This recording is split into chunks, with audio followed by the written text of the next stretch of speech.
Morning light crept slowly across the rolling hills as Ember, perched high on a rocky crag, watched a distant glow flicker against the horizon.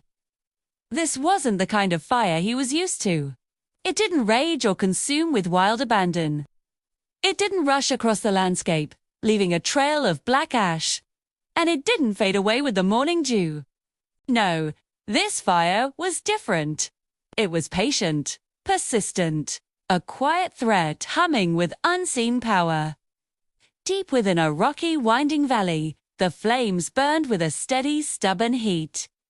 They weren't feeding on the dry grasses or the ancient trees that dotted the slopes. Instead, they drew their strength from what lay hidden, feasting on deep, gnarled roots and the parched earth buried far beneath the surface. It was a subterranean fire, an ancient ember that had found new life.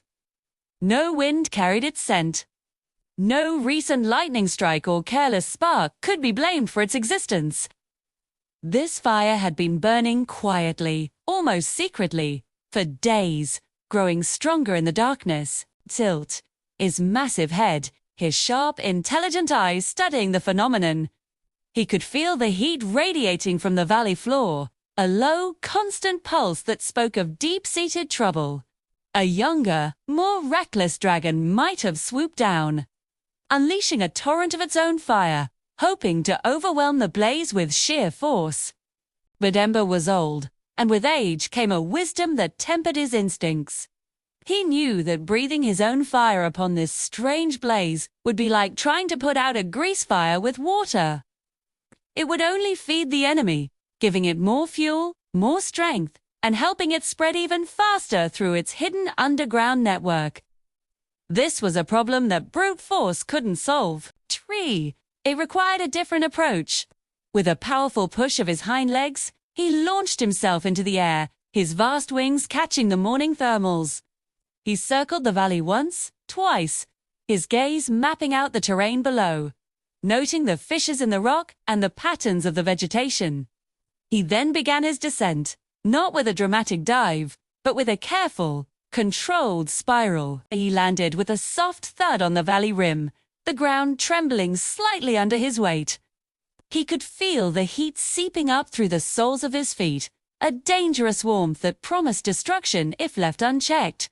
Instead of fire, Ember called upon a different kind of power. He pressed his formidable claws deep into the stone, channeling a controlled, intense heat from within his own body.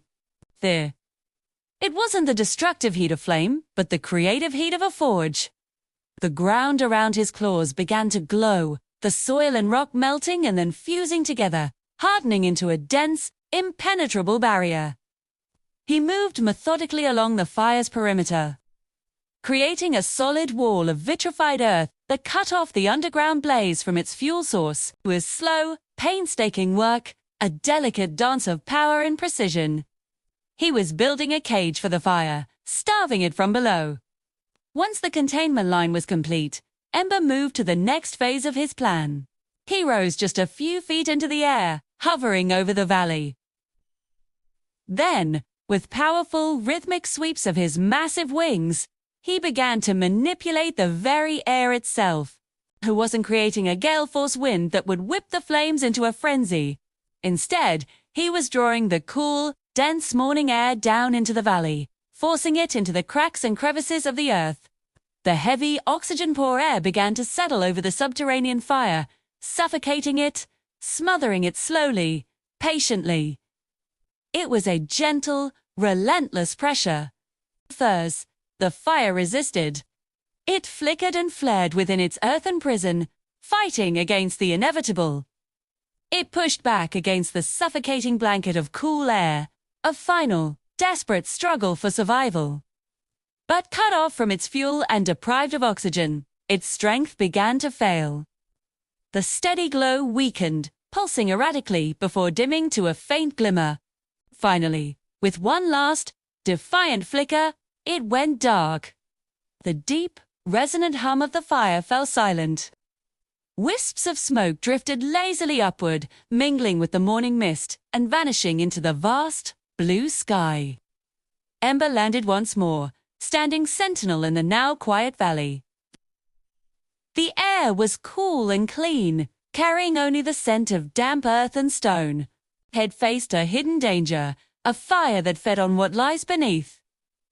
And he had learned that stopping such fires requires not brute force, but understanding, patience, and a delicate touch.